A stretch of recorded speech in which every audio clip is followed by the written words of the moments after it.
नमस्कार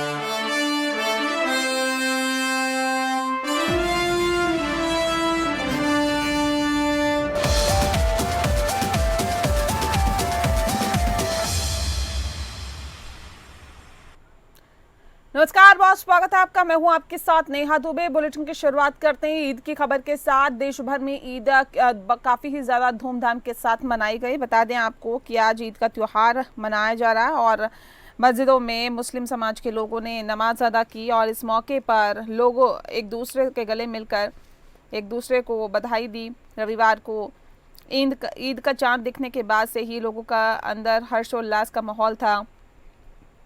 बता दें कि शव्वाल महीने के पहले दिन ईद उल फितर मनाया जाता है। इसे मीठी ईद भी कहते हैं। उत्तर प्रदेश के मुख्यमंत्री योगी आदित्यनाथ और राज्यपाल आनंदीबेन पटेल ने देशवासियों को ईद की शुभकामनाएं दी और सीएम योगी ने कहा है कि ईद का त्योहार हमें त्याग, प्रेम और सेवा का भावना को आत्मसात करने की प्रेरणा देता है। ईद के मौके पर देश भर में सुरक्षा व्यवस्था चाक चौबंद रखी गई है। ईद के त्योहार को लेकर प्रशासन भी काफ़ी अलर्ट है। शहरों में पुलिस और पैरामिलिट्री फोर्सेस के जवान भी आला अफसर के साथ मार्च कर रहे हैं। बता दें कि ईद के मौके पर संभल में हाई अलर्ट है और पुलिस और पैरामिलिट्री के जवान संवेदनशील इलाकों में फ्लैग मार्च कर रहे हैं। शहर में 1300 सीसीटीवी कैमरे, 7 कंपनी पीएसी और 3 कंपनी आरएएफ तैनात की गई है। साथ ही ड्रोन कैमरों से भी निगरानी की जा रही है। बरेली, संभल, सहारनपुर, मेरठ, अलीगढ़, लखनऊ और आगरा में विशेष दस्तों की तैनाती की गई है।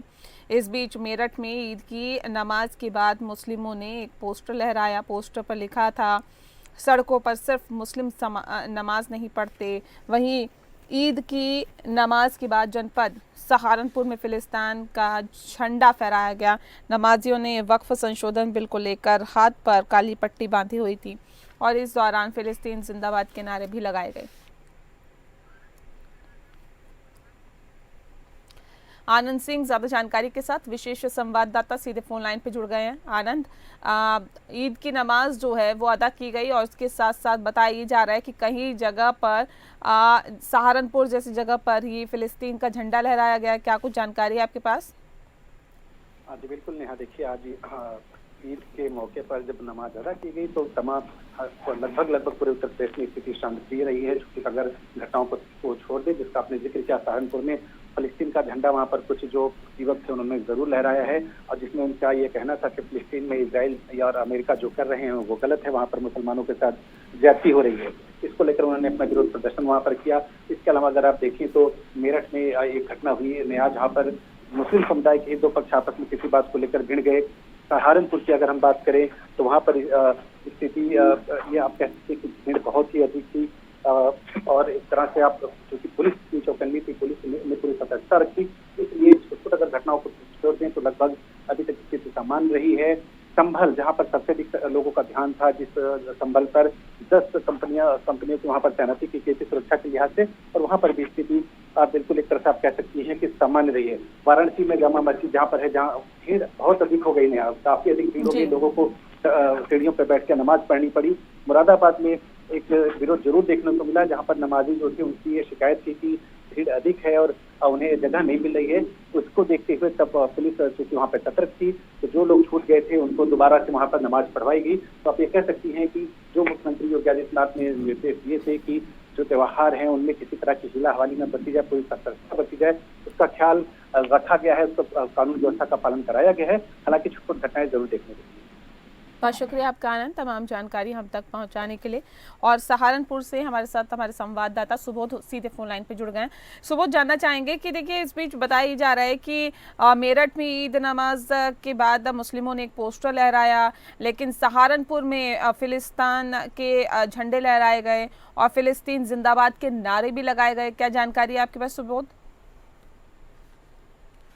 सहारनपुर में सुबह जो है ईदगाह पर नमाज पढ़ी गई और नमाज अदा करने के बाद में जो है कुछ युवक जो है सहारनपुर के घंटाघर पर मौजूद हुए। वहां पर एक हनुमान मंदिर है और हनुमान मंदिर के सामने ही गांधी आश्रम है और वहां पर जो है उन्होंने पहुंचकर फिलिस्तीन का जो है झंडा लहराया और उसके साथ ही जो है पूरी तरह से जो है जोरदार नारेबाजी भी की। फिलिस्तीन जिंदाबाद के नारे भी लगाए गए हैं।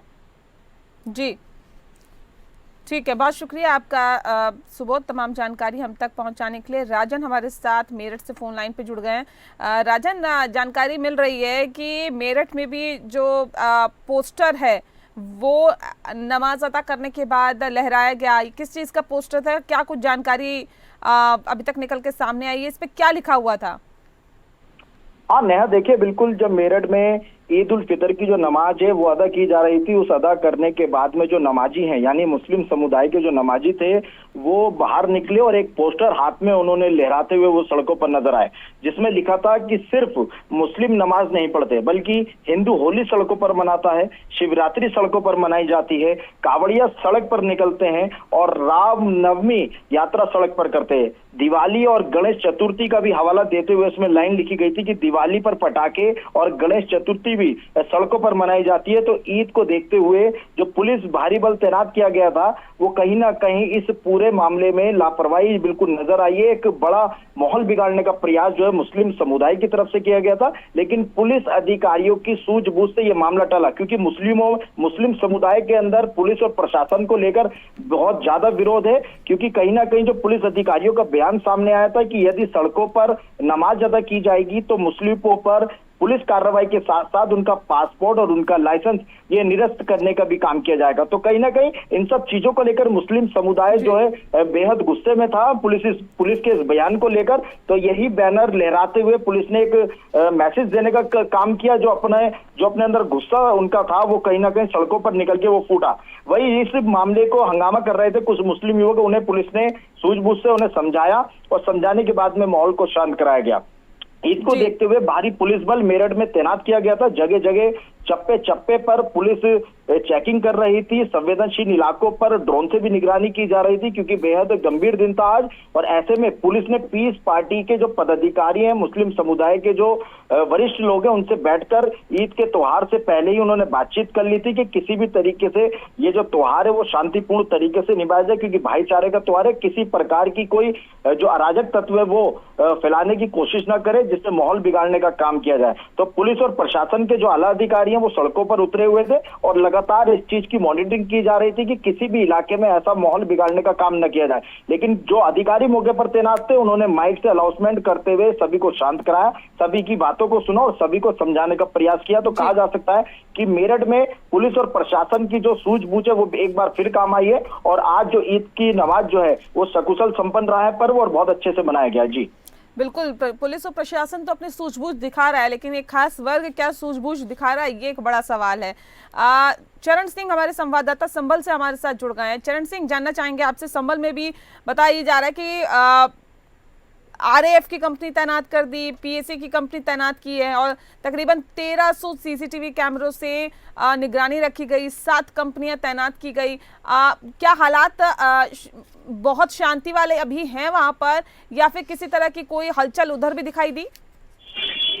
जी, मैं आपको बता दूं 24 नवंबर पिछले वर्ष जो हिंसा हुई थी उससे प्रशासन उसको लेकर सतर्क था और उसको लेकर जो है प्रशासन ने जब शाम जो है ईद की बात आई तो साथ ही उन्होंने जो है फ्लैग मार्च किया और इसके साथ ही सीसीटीवी जो लगाए गए, जो संख्या है 1300 लगाई गई थी। साथ ही पीएससी की 7 कंपनियां, आरआरएफ और एआरएफ भी लगाई गई, जिसमें 12 सब कुल मिलाकर 12 कंपनियां लगाई गई थी और स्थानीय पुलिस भी लगाई गई थी। साथ ही ड्रोन कैमरे और लैपटॉप से भी जो है निगरानी की गई थी और साथ ही बताया गया था कि जो केवल ईदगाह में ही नमाज पढ़ेंगे, अन्य स्थानों पर जो जैसे सार्वजनिक जगह है वहां पर नमाज नहीं पढ़ सकते। साथ ही जो अधिकारी हैं वह भी जो है विमर्शशील रहे। तो इस तरह से जो नमाज का जो आज कार्यक्रम था, यानी कि जो ईद थी, आज शांतिपूर्ण तरीका से यहाँ पर जो है मनाई लोगों ने और साथ ही यहाँ पर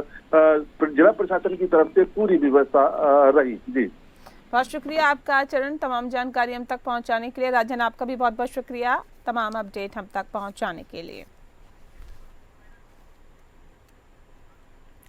और चलिए अब अगली खबर का रुख करते हैं। नोएडा से अगली खबर आ रही है जहां पर तेज रफ्तार का कहर देखने के लिए मिला है। बता दें आपको कि उत्तर प्रदेश के नोएडा के सेक्टर 94 चरखा गोल चक्कर के पास तेज रफ्तार से बेकाबू हुई लैम्बोर्गिनी कार ने 2 मजदूरों को रौंद दिया था और थाना नोएडा 126 पुलिस ने कार चला रहे दीपक कुमार को गिरफ्तार कर लिया। इस गाड़ी के मालिक मृदुल है, जो कि नोएडा के सुपरनोवा अपार्टमेंट में रहते हैं। और साथ ही बता दें आपको कि मृदुल तिवारी यूट्यूब पर काफ़ी ज़्यादा लोकप्रिय हैं।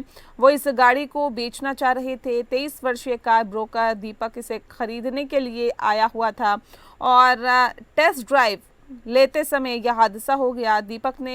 पुलिस ने दीपक को गिरफ्तार कर कार को भी कब्जे में ले लिया है। डीसीपी नोएडा राम बदन सिंह ने बताया है कि राजस्थान के अजमेर का रहने वाला दीपक गाड़ियों को खरीदने और बेचने के लिए बतौर ब्रोकर काम करता है।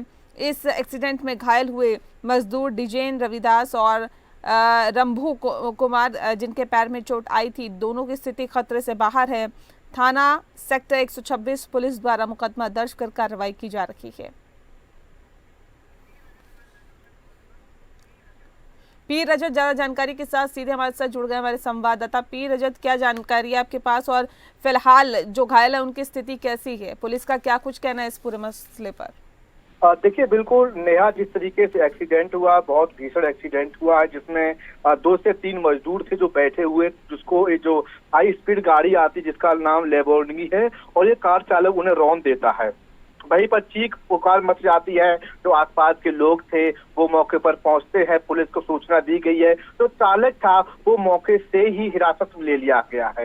यानी कि अब जो चालक का कहना है कि हम टेस्ट ड्राइव के लिए गाड़ी है वो लेकर आए हुए थे, जो मालिक है वो कहीं और का है। पुलिस का मानना है कि हमने मौके से चालक को गिरफ्तार किया है जो उस वक्त गाड़ी चला रहा था। हालांकि लापरवाही है वो साफ तौर से देखी गई है। आरोपी को गिरफ्तार कर लिया है, कोर्ट लाया गया है और आगे कार्रवाई है वो की गई है। लेकिन जिस तरीके से तेज रफ्तार का कहर है वो नोएडा में बरपा है इन मजदूरों के ऊपर, तो कहीं ना कहीं सवाल खड़ा हो रहा है कि आखिर इतनी लापरवाही क्यों? जो बेकसूर मजदूर थे, जो कि मजदूरी करने के बाद सड़क पर आराम फरमा रहे थे, उनके ऊपर गाड़ी चढ़ा दी है। हालांकि मजदूरों की हालत में कल के मुकाबले सुधार है, लेकिन एक मजदूर की स्थिति है वो काफी गंभीर है। पुलिस ने मुकदमा दर्ज कर लिया है, जो आरोपी है उनको गिरफ्तार कर लिया और अन्य जो गाड़ी किसके नाम पे थी उनके खिलाफ भी जांच की जा रही है। अगर उनका कोई इन्वॉल्वमेंट होता है तो उनके खिलाफ भी कार्रवाई है वो की जाएगी। नेहा, बहुत शुक्रिया आपका रजत, तमाम जानकारी हम तक पहुंचाने के लिए।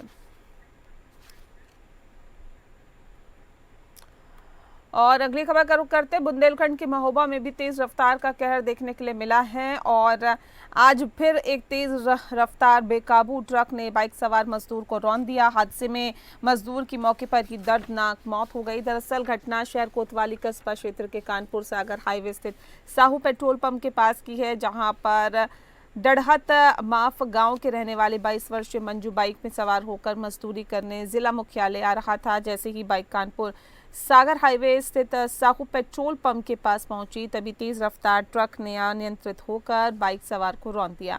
हादसे में बाइक सवार की मौके पर ही मौत हो गई। घटना के बाद आरोपी ट्रक चालक ट्रक छोड़कर मौके से फरार हो गया। घटना की सूचना मिलते ही मौके पर पहुंची शहर कोतवाली पुलिस ट्रक को कब्जे में लेकर अग्रिम कार्रवाई में शुरू कर दी है। हादसे के बाद मौके पर लोगों की भीड़ इकट्ठा हो गई और युवक की असामयिक मौत से परिजनों का रो रो कर बुरा हाल है।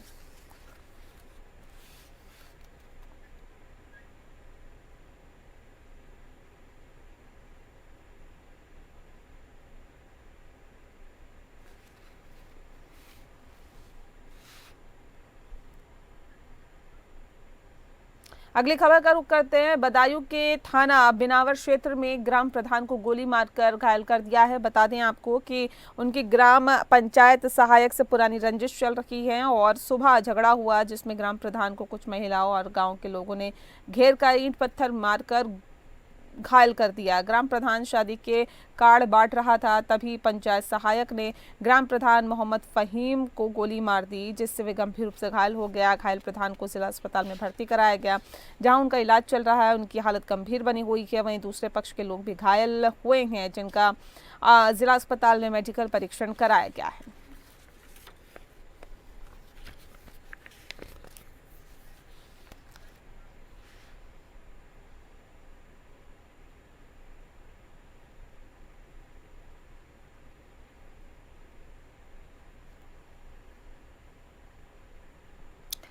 और अब बात करते हैं बदायूं की। बदायूं में बता दें आपको, डांसर की ग्राम प्रधान ने गला दबाकर हत्या कर दी है। और बदायूं के रनू गांव में महिला डांसर की अलापुर भोगी के ग्राम प्रधान ने गला दबाकर हत्या कर शव को जमीन में दबाया। इस मामले में पुलिस ने 3 आरोपियों को गिरफ्तार कर जेल भेजा है।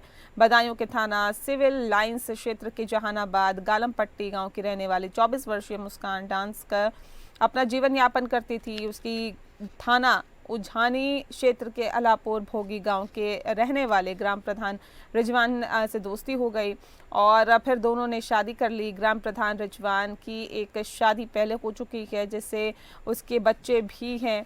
उसने मुस्कान से दूसरी शादी की है, जिससे 3 साल का बच्चा भी है। परिजनों का आरोप है कि ग्राम प्रधान रिजवान उससे डांस करवाता था और उससे वेश्यावृत्ति भी करवाता था। 18 मार्च से मुस्कान लापता हो गई। बता दें कि परिजनों ने उसकी सिविल लाइंस थाने में गुमशुदगी दर्ज कराई है। फिलहाल इस मामले में पुलिस ने जब ग्राम प्रधान रिजवान से पूछताछ की तो उसने अपना गुनाह भी कबूल कर लिया। उसकी निशानदेही पर रविवार 2 बजे के आसपास पुलिस ने थाने उझानी क्षेत्र के रनहू गांव में जेसीबी से गेहूं के खेत से मुस्कान का शव निकाला। ग्राम प्रधान रिजवान ने मुस्कान की गला दबाकर हत्या कर उसके शव को रनहू गांव में गेहूं के खेत में दबा दिया। फिलहाल पुलिस ने ग्राम प्रधान रिजवान सहित 3 को गिरफ्तार कर लिया है और मामले में जांच भी शुरू कर दी है।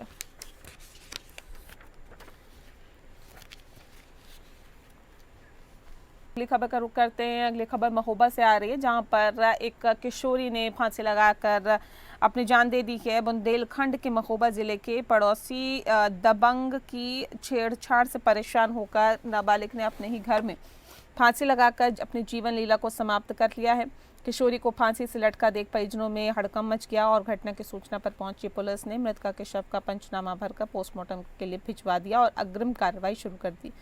बताया जाता है कि बीते 16 मार्च को दबंग किशोरी से काफ़ी ज़्यादा छेड़छाड़ की गई थी, जिसकी शिकायत पीड़ित पिता ने कोतवाली पुलिस से भी की, लेकिन कार्रवाई न होने से दबंग के हौसले लगातार बुलंद होते गए और किशोरी को आए दिन प्रताड़ित किया जाता रहा, जिसके चलते किशोरी ने अपने ही घर में फांसी लगाकर आत्महत्या कर ली। फिलहाल पुलिस ने तहरीर के आधार पर मुकदमा दर्ज कर मामले की जांच पड़ताल शुरू कर दी।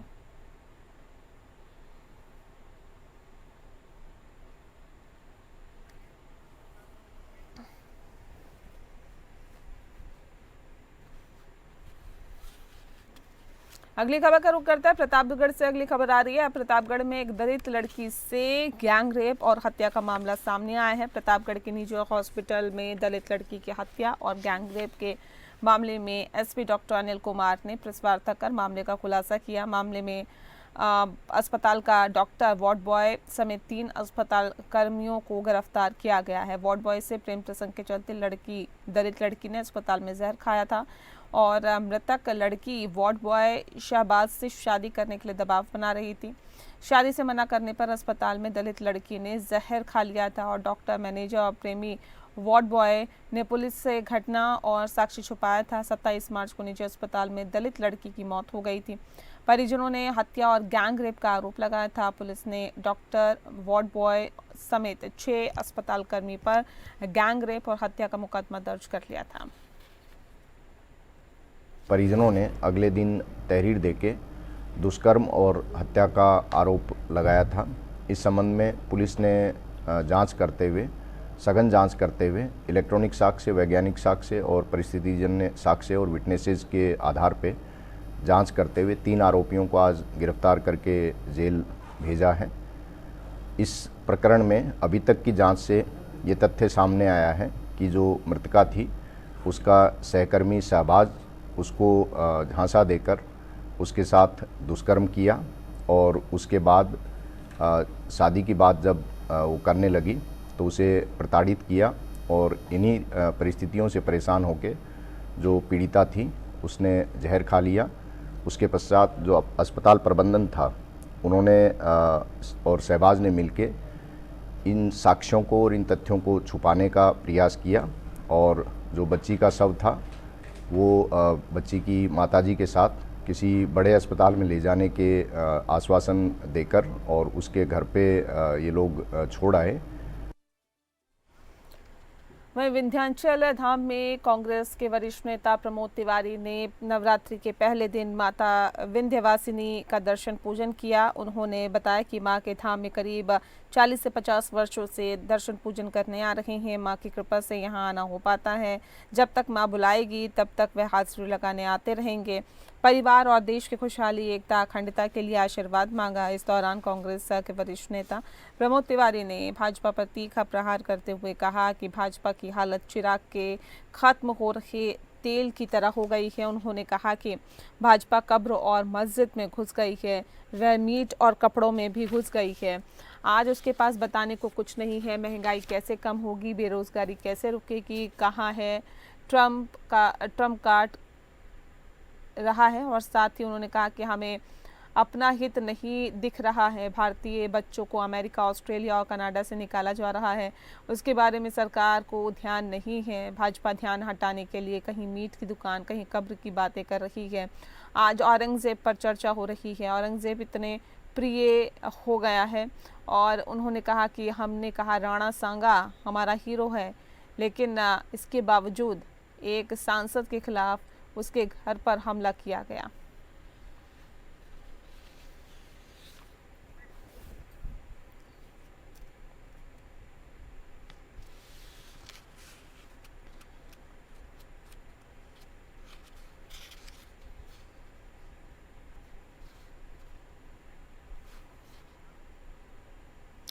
और अगली खबर का रुख करते हैं। नवरात्रि चल रहा है और नवरात्रि में मां विंध्यवासिनी के 9 स्वरूपों की पूजा आराधना की जाती है।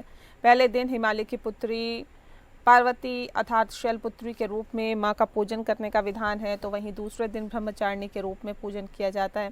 प्रत्येक वाणी के सद्मार्ग पर प्रेरित वाली मां का ये स्वरूप बड़ा ही दिव्य है। माता सफ़ेद वस्त्र धारण कर एक हाथ में कमंडल और दूसरे हाथ में माला लिए हुए सभी के लिए आराधनीय है। विद्वान आपको बता दें कि विंध्य और माँ गंगा के तट पर विराजमान माँ विंध्यवासिनी ब्रह्मचारिणी के रूप में सभी भक्तों का कष्ट दूर करती है।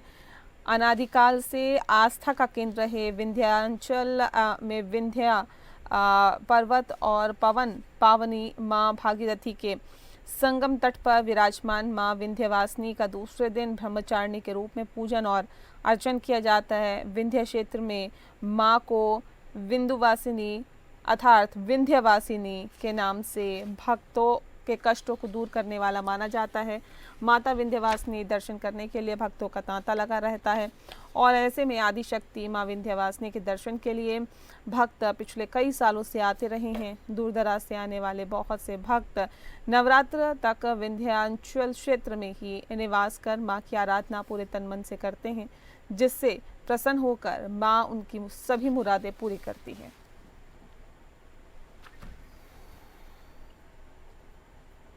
और इसी के साथ फिलहाल इस बुलेटिन में इतना ही। नमस्कार।